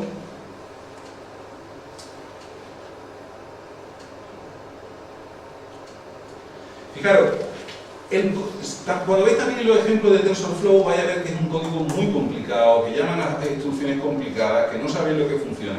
Entonces, un poco el desafío que yo me marqué era simplificar el código al máximo para hacerlo a prueba del más torpe. Es decir, si esto no lo entiendes, pues ya entiéndeme, esto tienes que entenderlo, esto es muy simple.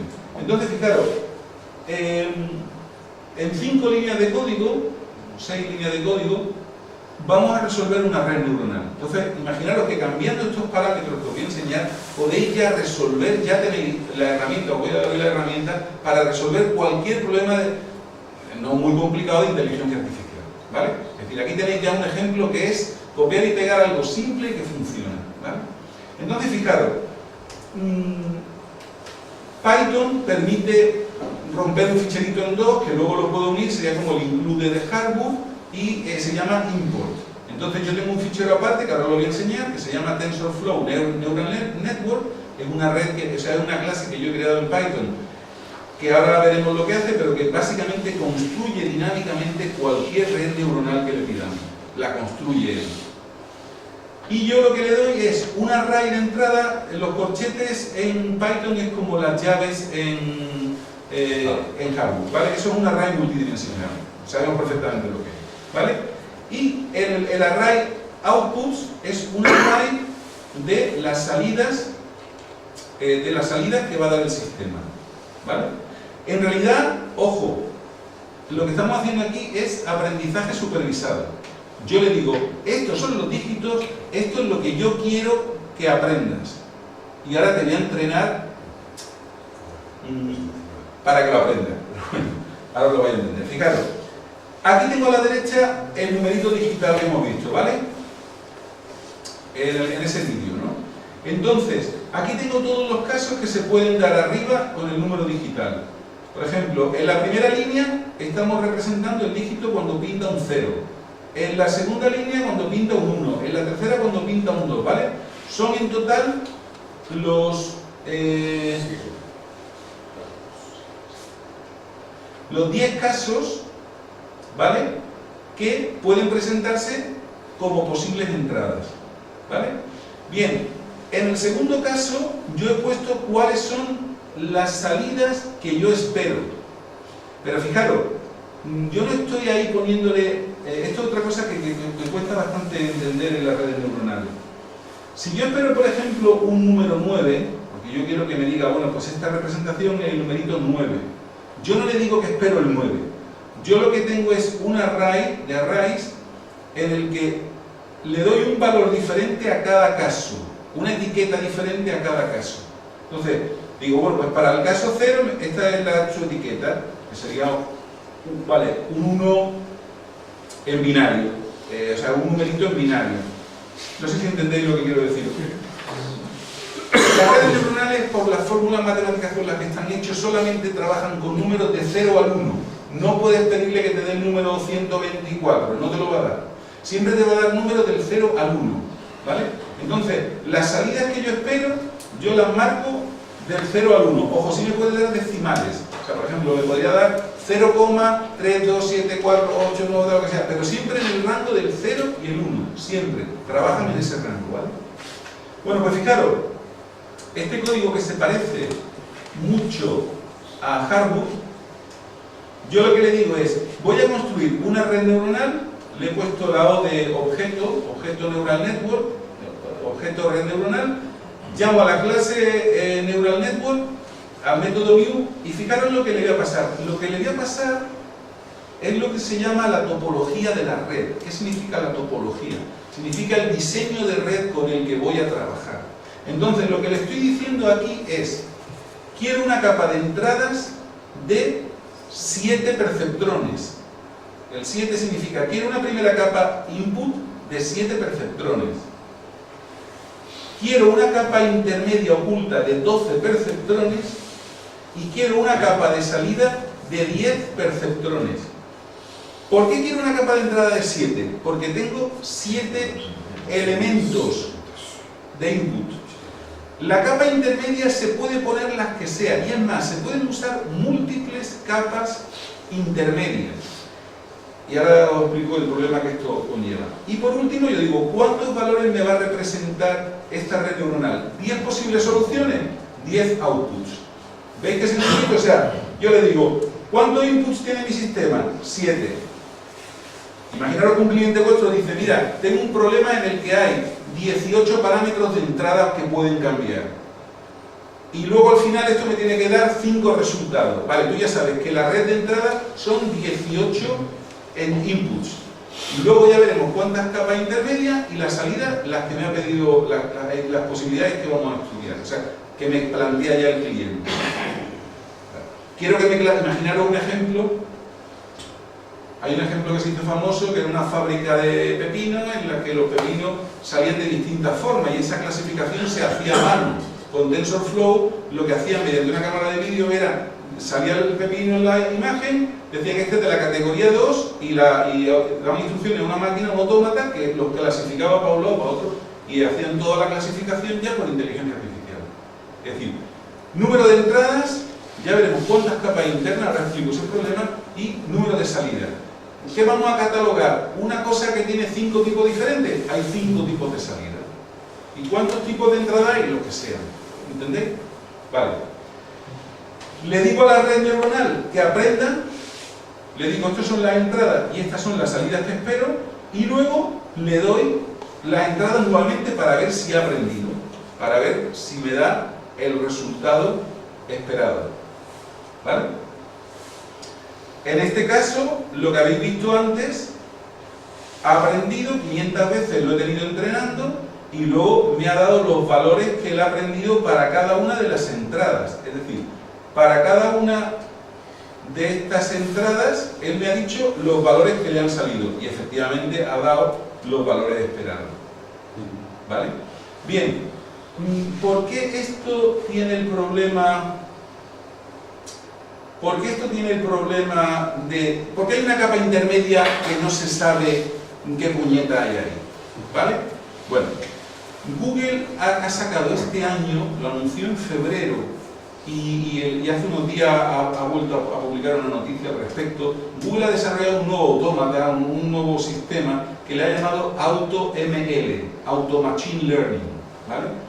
¿Qué problema hay? El problema es que las capas intermedias en una red neuronal no sabemos a priori cuántas capas hacen falta, ni cuántos perceptrones tienen que tener. No tenemos ni idea. Entonces, ¿qué han hecho ellos? Han creado una red neuronal que aprende a crear redes neuronales. O sea, por eso lo han llamado Auto Machine Learning. Han hecho una máquina, una red neuronal, que va probando infinitas posibilidades. Y dice, vale, pues las mejores son estas. Y además él va aprendiendo de lo que va generando. Entonces ahora le ponen un problema y él te dice, en mi experiencia esta es la mejor red. Bueno, pues con ese sistema que han sacado han aumentado el reconocimiento de imágenes una barbaridad. El otro día publiqué los resultados, ya el reconocimiento de imágenes gracias a usar AutoML ha aumentado en un porcentaje enorme y la velocidad un montón. Es decir, las redes neuronales que Google está usando están siendo diseñadas por otras redes neuronales. ¿Vale? Esto se le llama el auto-machine learning. Bueno, pues esto es un auto-machine learning que os estoy enseñando de pobres. Ahora,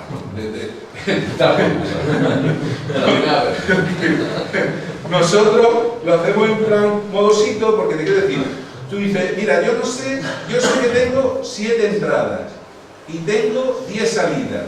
No tengo ni idea qué tengo en medio. Bueno, pues yo he probado con 12 y ha funcionado de pelota. Yo un número más costoso será para el sistema. Bueno, esta clase que yo he desarrollado, ahora os voy a enseñar el código y la tenéis ahí para usarla vosotros. Lo que he hecho es que puedo poner todas las capas intermedias que me dé la gana y con el número de procesadores que me dé la gana, que es lo mismo que hace el AutoML de Google. Pasa que el AutoML lo hace automático, aquí esto lo hacemos a mano. Es decir, entonces yo pongo 7 casos y digo, bueno, mira, he probado 15, de los 15 este va mejor. Y el caso es que no se sabe todavía por qué uno va mejor o otro va peor. Pero el caso es que la máquina, cuando funciona, el sistema pues lo hace mejor, ¿vale? Pues es el mejor. Y de hecho Google va aprendiendo de lo que él mismo va descubriendo. Mejor quiere decir que aprende más rápido. Aprende más rápido y con más precisión. O sea, lo hace en menos tiempo y con un nivel de error inferior. Entonces hay modelos ya que automáticamente los descarta. Y este no me sirve, este no vale. Y él va aprendiendo de eso. ¿Vale? Bueno, pues en estas 6 líneas tenéis la base de poder aplicar ya vosotros cualquier problema básico, suficientemente básico de inteligencia artificial. Ese que he dicho, por ejemplo, antes de clasificación de los pepinos o lo que sea, este sistema lo hace. Es decir, aquí podéis, si sois capaces de identificar la entrada y sabéis las etiquetas que esperáis, ojo, pensad en etiquetas, pensad en tipos de resultados que esperáis. Yo espero 4 tipos, espero 400 tipos. Usáis este sistema y el sistema aprende. Aprende y prevé los resultados correctamente. ¿Vale? Y ahora decir, muy bien, todo esto me va a contar estupendo, pero ¿y esto cómo lo uso desde hardware? Bueno, pues hasta ahora el sistema que yo he encontrado más simple para usarlo desde hardware es sencillamente llamando a una función de Windows tipo la de shell execute. Es decir, vosotros llamáis al proceso externo que sencillamente es Python y el nombre del ficherito, ¿vale? Redireccionáis la salida a un fichero y ya tenéis en un ficherito texto la solución que ha dado TensorFlow. Ese ficherito lo leéis desde hardware y hacéis con él lo que os dé la gana. Entonces es tan sencillo como saltar desde hardware a ejecutar Python y volver. Funciona. Lo único que la aplicación en hardware tiene que ser de 64 bits, si no, no funciona Python. No es capaz de echarlo a andar. De 32 a 64 no puede saltar. No puede saltar. No puede saltar, no lo permite Windows.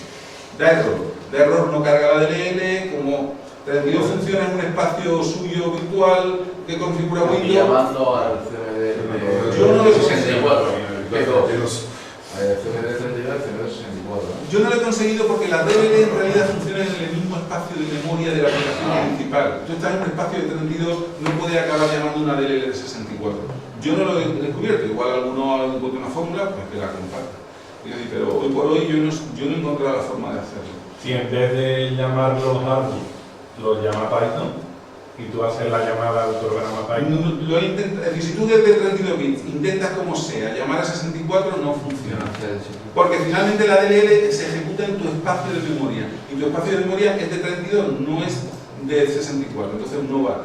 Una puñeta para los que tengáis aplicación de 32 no podéis usar inteligencia artificial. De TensorFlow, salvo que paséis la aplicación a 64 bits. Vale. Ahora fijaros que fácil. Como este ficherito es lo único que necesitáis, si vosotros identificáis los inputs, ponéis... Espera, Antonio. Y con el scripting de... Tú no puedes cargar el scripting de 64 en 32 tampoco, ¿no? Hasta donde yo sé, cuando tú llamas un shell execute, en realidad estás lanzando otro proceso. O sea, el proceso separado de tú la tienes. Le da igual que sea 64 o 32. Otra cosa es que tú lo lances como un triad o algo por el estilo en tu espacio de memoria. Pero si lo lanzas como otro proceso, le das exactamente igual. De hecho, si se te sabe otro. O sea, tú puedes hacer un shell execute a la calculadora de OneNotePad de Windows, sin problema. Y 64. Hardware. O a ese. sería cuestión de probarlo. Yo en las pruebas que he hecho no me ha funcionado. Es posible que tuviera alguna dependencia que no te haya dado cuenta. No me ha funcionado. Yo no sé si es una limitación de Python o de qué es, pero al final me daba error y me decía que no me permitía ejecutarlo. A lo mejor es algo ya específico de Python. No lo sé. Yo en las pruebas que he hecho no lo he conseguido. Además, yo estaba deseando conseguirlo para publicarlo y decir, señores, ya podéis entrar a TensorFlow y dejarlo en el servidor. Si alguno lo consigue, que lo comparta. Es tan fácil como hacer un shell execute de Python y el nombre del ficherito. Cogéis la redirección y ya tenéis la salida. Entonces, si queréis montar inteligencia artificial en un cliente, ¿qué necesitáis? Instalarle Python, ponéis una aplicación vuestra que salte con el shell execute a ejecutar Python, capturáis la salida, analizáis la salida desde hardware y ya tenéis un sistema de inteligencia artificial rodando en hardware. Así de sencillito y de simple, ¿no? Bien, ahora fijaros una cosa, como los numeritos que ponemos aquí los ponemos nosotros a mano, perfectamente en vuestra aplicación podéis enseñarle un interface al usuario que ponga lo que le dé la gana. O vosotros hacer la prueba, es decir, ¿cuántas capas ocultas quieres? 3. La primera de cuántos perceptores las quieres, de 8, la segunda de 12 y la tercera de no sé qué. Generáis este ficherito ASCII, llamáis a Python y sale andando el tema y os devuelve un resultado. Eso significa que si yo guardo los pesos de lo que tú has aprendido, los pesos son la memoria que se ha obtenido, por lo tanto yo no tendré que volver a enseñar, porque yo los pesos o lo alimento. Exacto, de hecho TensorFlow te da unas funciones para salvar la red neuronal ya entrenada. Ellos le llaman el grafo, bueno, le llaman como todo ese árbol que hemos construido. Salvan los pesos, luego cargan los pesos y te evitarías el entrenamiento. Luego, si te has pegado una semana para entrenar el sistema, ya el cliente no tendría que esperar esa semana. Es instantáneo el aprendizaje. Lo que quiero decir es que esto que os estoy enseñando abre la puerta directamente a empezar a usar redes neuronales de TensorFlow en vuestras aplicaciones en hardware. Así de sencillito. ¿Vale? Ahora, os voy a enseñar por encima, sin entrar en muchas profundidades, pero como algo didáctico, el código que yo he hecho. Aquí tengo que darle crédito a un programador. Os diré que esto fue bastante complicado. O sea, de los ejemplitos que publicaba Google, llegar a un ejemplo genérico tuvo miga y me ayudó, tuve la suerte de que apareció milagrosamente un programador ruso que me lo encontré en Freelancer y por 25 euritos me resolvió las partes más jodidas, porque además TensorFlow cuando da errores empieza a ponerse tonto y no hay manera de solucionarlo. Pero este hombre, bueno, pues me dio 4 pinceladas y por ahí ya pude completar el trabajo y ya os digo, esta clase es un AutoML de Google para los pobres, es decir, para el plan de andar por casa, pero funciona perfectamente. Por lo que a lo mejor en un día podéis entrenar vuestra red, hacer varias pruebas, encontráis la que funciona, se la dais a vuestro cliente y tiene la inteligencia artificial funcionando. Entonces, fijaros, lo que es crear una clase, Python y hardware son muy parecidos, Todos los lenguajes de programación, al fin y al cabo, manejan los mismos elementos más o menos. Una vez que sabes un lenguaje de programación, por aprendizaje cruzado ya sabes programar en muchos otros, aunque no te sepas los detalles de cada uno, ¿vale? Entonces, crear una clase, pues es muy sencillito, se define la clase, cada nombrecito que se pone aquí, pues es una data de la clase, ¿vale? Puedes inicializar alguna de ellas y luego tienes pues el método constructor, ¿vale? En el que le estamos dando, fijaros, la topología de la red. Lo que hemos dicho, la topología es darle un array, capa de entrada, capas ocultas, capa de salida. Y entonces la clase, pues nada, genera todo ese mogollón interno que necesita para funcionar. Esto ya no tenéis ni que tocarlo, mi consejo es que no lo toquéis. Y luego tiene un método en el que aprende, ¿vale? En el que se le dan los inputs y los outputs. Fijaros que el self es muy curioso, en los métodos en Python self se pasa como primer parámetro, no lo tiene ya automáticamente como Delphi. Se le pasa el self. Y luego tiene el método calculate, que lo que hace es que, bueno, le dan los inputs y él te va a dar los resultados que encuentra. Los resultados los estamos imprimiendo, salen en el fichero de salida. ¿Para qué? Para cada vez de hardware, pues hacéis un memoread del ficherito o un fopen y vais leyendo los valores y ya vosotros hacéis lo que os dé la gana con el resultado que os ha dado la red neuronal. ¿vale? Y bueno, hay una cosa, ahí tenéis el código, ahora os doy el enlace para que lo descarguéis todo esto, que juguéis con esto, y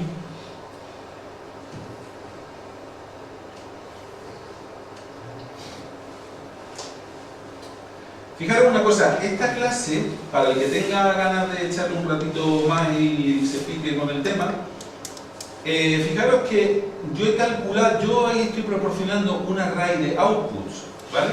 De las etiquetas de salida, pero si pensáis un poquito, ese array de salidas podríamos generarlo dinámicamente perfectamente. Es decir,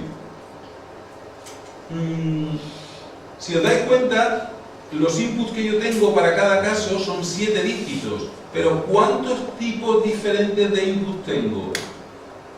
Tengo 10, que casualmente es el array, es el diseño del array que tengo de salida. Entonces lo que quiero deciros es que la clase todavía tiene una vuelta de rosca que se le podría dar, que es que a partir de los inputs que le demos automáticamente genere los outputs necesarios. Entonces simplificaríamos aún más el código. Entonces, para hacer una red neuronal para vuestros clientes, en un caso específico, ¿qué necesitaríais? Identificar los inputs, construir ese array y dárselo a la red. Y se acabó. La red va a funcionar y os va a dar unos resultados.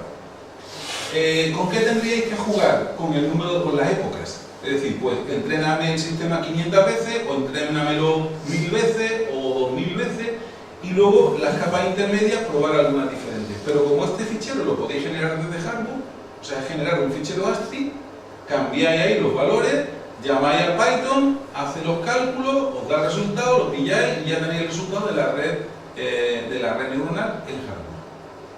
Esto sería, en mi opinión, hoy por hoy, el camino más corto para usar redes neuronales en hardware de manera profesional, porque TensorFlow es súper profesional y funciona muy bien. Hay otra red neuronal que en el año 86, hay que darle crédito a cada uno, la publicó Alexander Kreslin de hardware, pero fue sobre otro tipo de redes que se llaman Fast Neural Network. En el año 86 Alexander él hizo los wrappers, el interface para utilizar esta red. Y es otra red que no funciona mal, que viene de una universidad que la hizo y que dio el código. Lo que pasa es que yo contacté a uno de los que habían trabajado en el proyecto de la universidad y me dijo que finalmente habían abandonado el proyecto y que se habían ido a TensorFlow. Entonces, o sea, energía de el camino que ahorra. Entonces, oye, ¿cómo quieres alguien que metamos a TensorFlow? Que aquí va a tardar mucho. Bueno, pues vaya.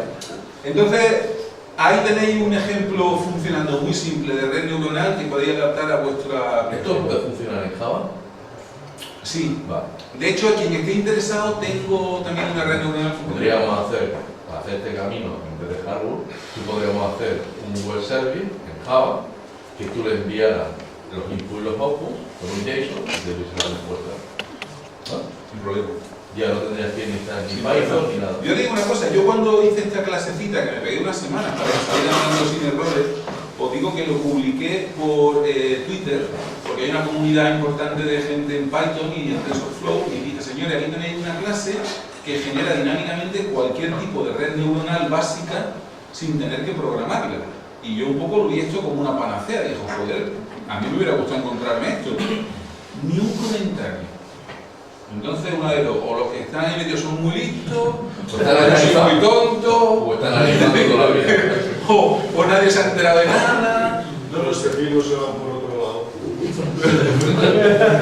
Los pepinos se van por otro lado. Pero es decir que a mí esta clasecita me parece muy bonita porque resuelve, o sea, plantea un problema de inteligencia artificial en 5 líneas. Si encima se generalizan los outputs, joder, es que más simple no puede ser. Y si tú eres capaz de representar tu problema ahí, ya tienes la red neuronal que te lo resuelve. ¿Qué más quieres? Joder. Bueno. Y ya por último, pues... aquí tenéis el enlace para que descarguéis todo lo que os he enseñado. En Bitbucket está abierto y ahí tenéis todos los ficheros. Está la red en Python, la clase en Python.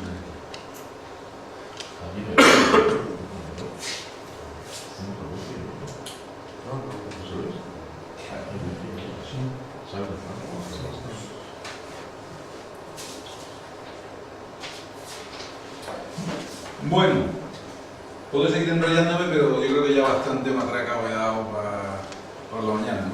Entonces, ¿alguna pregunta al respecto? ¿Alguien que quiera decir algo? ¿O que calle para siempre? Bueno. ¿Alguna duda? Todas.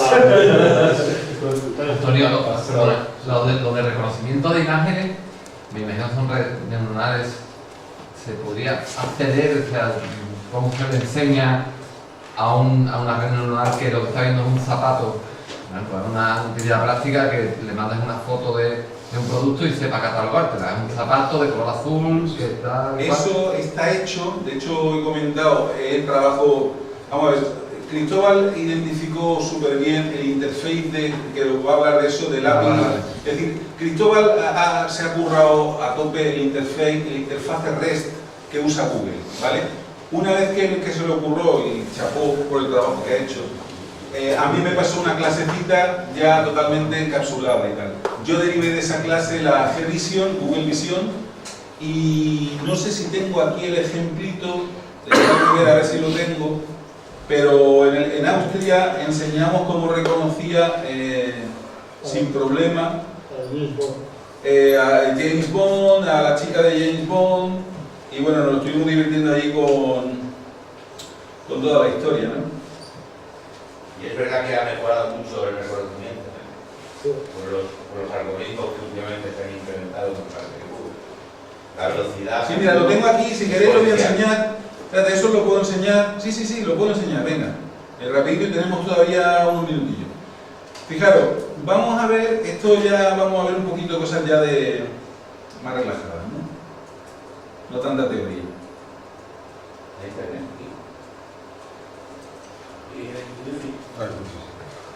Sí, aquí está el papo.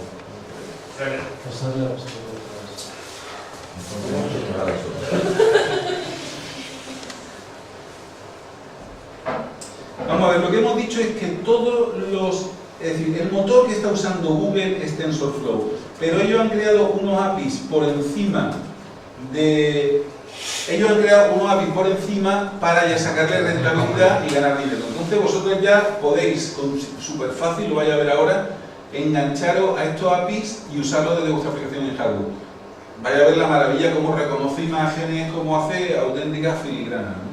De hecho hay hasta un API que lo hablamos, creo que es con Austria, han sacado un API que se llama el API de sentimientos, que es que dándole un texto te dice, otro API que han creado, te dice el estado en el que está el tío que ha escrito el texto. Esto básicamente imaginaros... No, pero la verdad,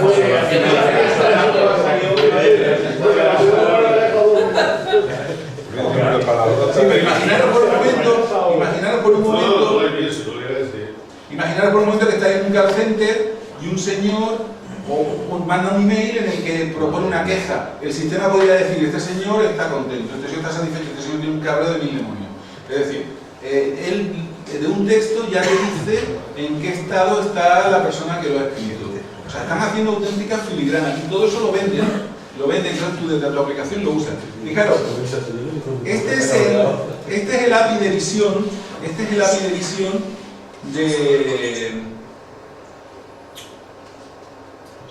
de visión de...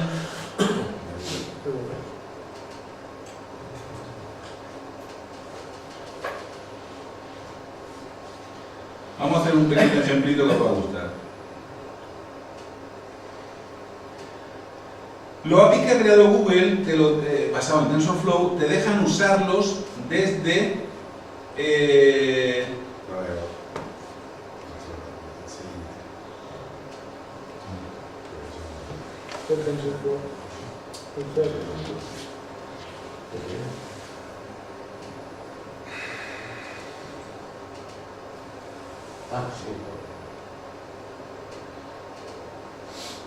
Vale, fijaros, mira, yo voy a coger una imagen. Ahora Kurylenko, el modelo ucraniano. Bueno, Sí, le damos una foto y fijaros la demo de Google lo que le hizo. En cuanto a la cara, me está diciendo que, bueno, está hablándote de sentimientos, de cómo está y tal, pero fijaros, bueno, reconoce la cara, me ha marcado los puntos donde él ve que hay una cara. En etiquetas dice que está en un 98% relacionado con el pelo, con estilo de pelo, con colores y tal, pero bueno, seguimos. En respecto a la web, me dice que en un 19,08 es Olga Kurylenko, que está relacionado con James Bond, o relaciona en 1,5, con ucraniana lo asocia en 1,19, con una chica Bond en 0,45, con un actor en 0,40, o sea, impresionante de una fotografía toda la información que empieza a dar. Si le digo propiedades, pues te dice los colores dominantes de la fotografía, etcétera, ¿no? Si hay contenido adulto, contenido médico, si hay violencia, etcétera, ¿vale? Y aquí saca la información que está dando el API de inteligencia artificial por fichero JSON, ¿no? Bueno, fijaros que si yo me voy, por ejemplo, a la web, pues me ha dicho que Olga Kurylenko, vale. Bueno, esta demo es bastante impresionante, bastante buena, pero claro, me tengo que ir al Google Cloud Platform a probarla. Bueno, pues ahora vais a ver directamente desde Hardwood probar el Google Vision. Entonces yo he hecho andar, le estoy dando, ahora enseño el código fuente, he hecho andar la misma fotografía y fijaros que arriba le he dicho la fotografía, que esto es el fichero que yo lanzo por el API REST de Google, y le estoy diciendo que me analice un fichero que yo tengo localmente, bueno, en este caso no lo tengo en la web, que se llama Olga, ¿vale? Y le digo que de las opciones de análisis que puede hacer, quiero que analice el Web Detection, ¿vale? Y que me dé un máximo resultado de 10. Bueno, pues ahora va a conectar con el API.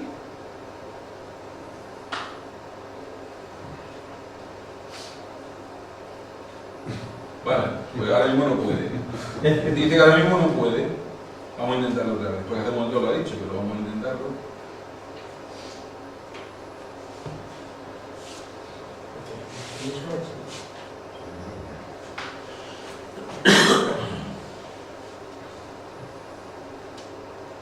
Bueno, por lo que sea ahora mismo no le gusta. Pero no estás conectado, ¿no? Pues sí. Sí, estoy conectado. Acabo de subir la foto. No, pero yo creo que dice que no encuentra la imagen de la foto. Sí, que no la encuentra. Mira la URL y mira que esté. A ver. Así la borra, la llamado Sara. Espera un segundo. Perdonadme que os quite la imagen un momento. Pero el problema no es por nada, sino porque es que yo utilizo, es decir, para todo esto se utiliza una clave personal que si la pongo, pues vuela por internet y tengo un problema porque voy a dar imágenes gratis a todo el planeta y no sale asterisco.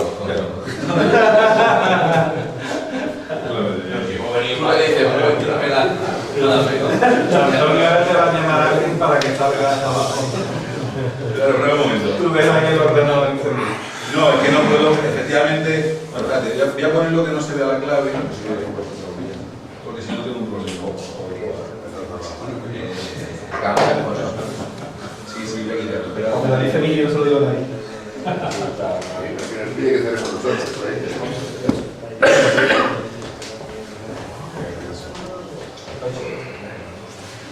Bueno,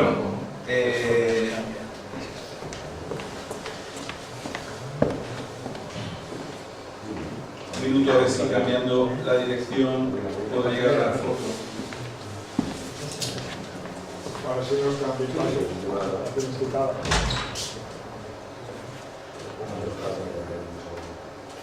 Yo creo que tienes la imagen.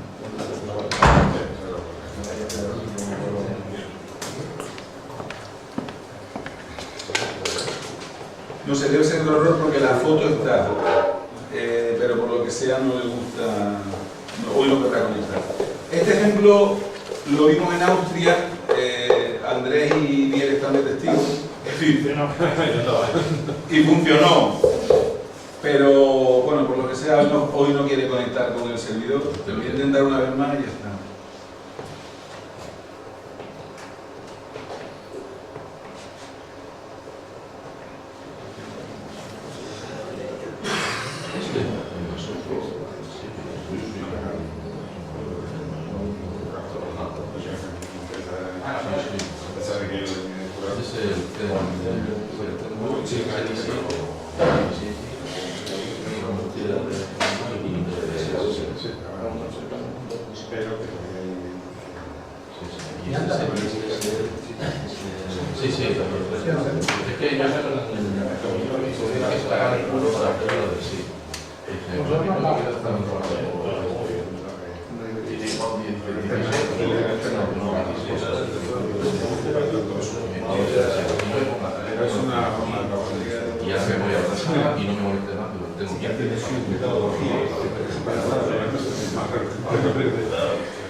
Bueno, mirad, ya lo último que quiero enseñaros, no sé hasta qué punto tiene culpa mucho más trabajo. No hace falta para el progreso de los rotos.